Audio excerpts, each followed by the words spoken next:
Everyone, as you all know कि आज हम लोग यहाँ पे बजट पे चर्चा के लिए उपस्थित हुए हैं। यहाँ पे नारी शक्ति है। सबसे पहले मैं अनुकृति जी हैं जो कि डॉक्टर प्रोफेसर हैं, इनको मैं वेलकम करना चाहूंगी और इनको एक शॉर्ट एंड स्वीट के हमारे प्रधानमंत्री जी की आपको क्या खासियत लगी बजट में?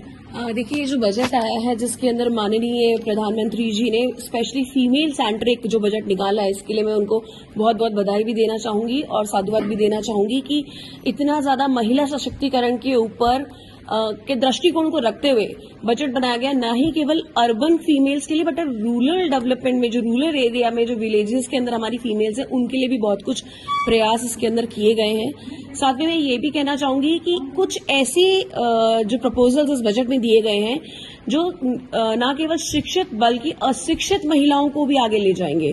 हमें जॉब देने के साथ साथ में एंटरप्रेन्योरशिप और स्टार्टअप जो उद्यमिता की प्रेरणा मिल रही है इस बजट से, वो वाकई में काबिले तारीफ है।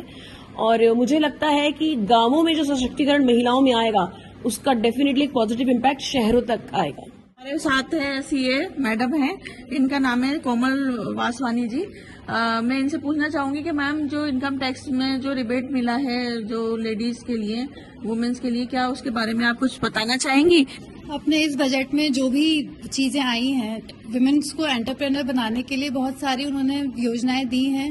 Income tax point of view से सबसे अच्छा बेनिफिट ये है कि जब एक महिला एंटरप्रेन्योर बनेगी तो उसके लिए कंप्लायंस वर्क थोड़ा इजी रहे। पहले वो अपने बिजनेस पर ध्यान दे, बाद में वो डॉक्यूमेंटेशन और कंप्लायंस पर जाए, तो उन सबको इजी करने के लिए बहुत सारे प्रावधान दिए गए हैं। यहाँ पर हमारे बीच में नीलम जी भी है जिनको श्रेय जाता है सारा प्रोग्राम ऑर्गेनाइज करवाने का। और यहाँ पे एक प्लेटफॉर्म पे इतने सारे प्रोफेसर, डॉक्टर, सीए हैं, एंटरप्रेन्योर्स हैं, तो इन सबको लाने का श्रेय नीलम जी को जाता है। तो मैं इनसे पूछना चाहूंगी कि आपका इस बारे में क्या विचार है? मेरा एक विजन है कि जब विकसित भारत की तरफ बढ़ रहे हैं 2047 तक, हम लोग जो मोदी जी का विजन है कि विकसित देश भारत होगा, तो उसी में विकसित देश में महिलाओं की बड़ी भूमिका होगी।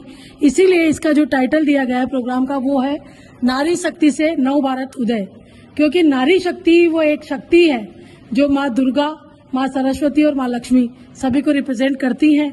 तो मैं अपनी सारी महिला मित्रों से, और मैंने एक बार इनसे आग्रह किया और वो लोग आए हैं, तो आप सभी से मिले हैं।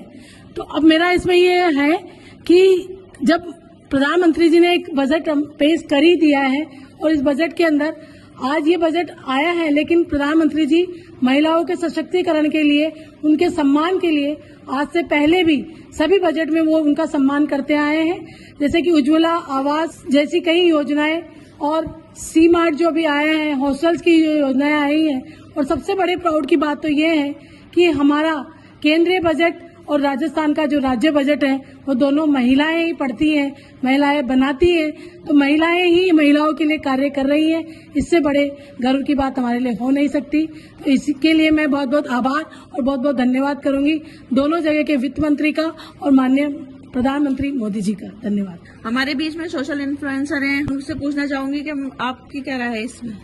देखिए, आज का जो ये फंक्शन हुआ है कैट वुमन विंग कोटा का, तो जब नाम में ही वुमन है और एक नारी सब पर भारी जो बात चलती है, वो यही प्रूव कर रही है कि आज हमारा बजट 2026 भी, जो हमारी फाइनेंस मिनिस्टर है, union minister of finance is a woman, और राजस्थान मिनिस्टर भी हमारी जिन्होंने बजट दिया है वो एक वुमन का है। और आज यहाँ पर हर फील्ड से एक वुमन बैठी है, lawyer, professor, CA, doctor and a entrepreneur. तो जब एक नारी सब कुछ कर सकती है तो हर नारी से वही एक उपेक्षा, एक उम्मीद रखती हूँ कि अपने बिजनेस को आगे बढ़ाइए, अपने उस हर व्यक्ति को वो आप एक महत्व दीजिए कि आप भी कुछ कर सकते हैं। और जब बजट में इतनी सुविधाएं महिलाओं के लिए है तो सबसे यही अपील है कि आप उन महिलाओं तक जाइए जो इस बजट का फायदा उठा सकते हैं, और आप भी सिर्फ इस बजट को एक न्यूज की हेडलाइन सुनकर भूल मत जाइए, और इस बजट को अपनी डेली लाइफ में कैसे यूज करना है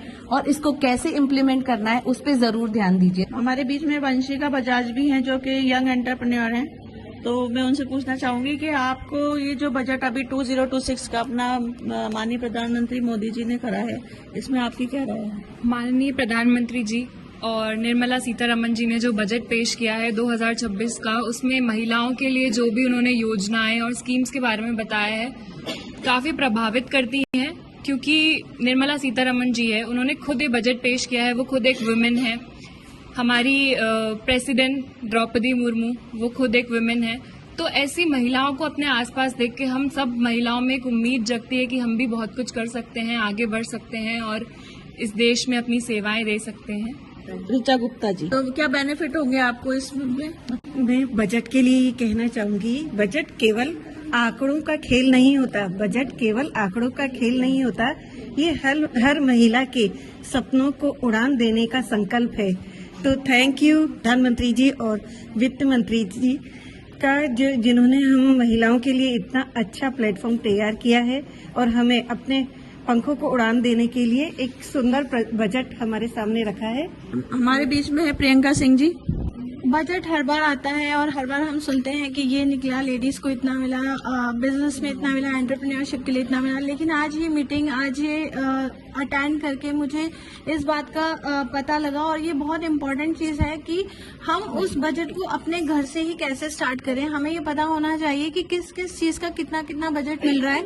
और सबसे इम्पोर्टेंट चीज है अवेयरनेस। अगर हम अपने ही जैसे कि मैम ने बोला, सीए मैम ने, कि आप अपने घर के इन्वेस्टमेंट से ही स्टार्ट कर सकते हैं, उसके बारे में ही आप अगर अवेयर हो रहे हैं तो फिर आप आगे समाज को भी आगे लेके जा सकते हैं। तो हमारे बीच में अनुराधा जी हैं, आप कुछ कहना चाहेंगे? सबसे पहले माननीय प्रधानमंत्री जी मोदी जी और अपने finance minister ma'am Nirmala Sitharaman ji का धन्यवाद दूंगी, क्योंकि उन्होंने बहुत ही उम्दा तरह से जो महिलाओं के लिए विशेषकर जो योजनाएं दी, जैसे कि शी मार्ट्स, जिसके बारे में भी अभी हम लोग चर्चा किए, लखपति दीदी या फिर एग्री एंटरप्रेन्योर्स, जो भी महिलाओं के लिए जो उन्होंने दिया, मंच पे आके मैंने ये देखा कि बहुत सरल शब्दों में समझाया गया, चाहे वो सीए कोमल वासवानी हो, अनुकृति मैडम हो, जिन्होंने योजनाओं को किस तरह से आप यूटिलाइज कर सकते हैं, इम्प्लीमेंट कर सकते हैं, टूरिज्म में कैसे जा सकते हैं, वो सब बताया हमको। तो ये एक ऐसा मंच लगा जहाँ पे महिलाएं अपने तरह से उन चीजों को समझ के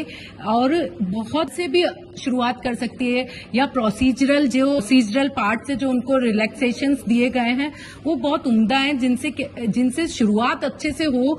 यहाँ पे डिस्कस करना चाहूंगी सीए कोमल वासवानी जी से कि जैसे अपने ये यहाँ पे ये है स्टैम्प ड्यूटी है, होम लोन छूट है, इसमें भी महिलाओं को अपने छूट दी गई है। जैसे अपन प्रॉपर्टी खरीदते हैं जो महिलाएं, तो उनको प्रॉपर्टी में अपन को छूट मिलती है। इस तरह का कुछ प्रावधान है इसमें? स्पेशली बजट में इसके लिए प्रावधान नहीं आया है। ये प्रावधान पहले ही दे चुकी है सरकार की अगर महिलाओं के नाम पर अगर रजिस्ट्रेशन कराया जाता है किसी प्रॉपर्टी का, तो उनको 1% रिलैक्सेशन मिल जाता है स्टैम्प ड्यूटी के ऊपर। ये इसलिए किया गया है ताकि महिलाओं को भी हिस्सेदारी दी जाए परिवार की जो संपत्ति है उसमें। बहुत बहुत धन्यवाद आप सभी लोगों का, और खासतौर से मैं अनुकृति जी का और नीलम जी का, भाविका जी का और अपने वंशिका बजाज जी का, सबका शुक्रिया अदा करना चाहूंगी कि आप सब लोग यहाँ पर आए और आप लोगों ने इतना अच्छा डिस्कशन दिया।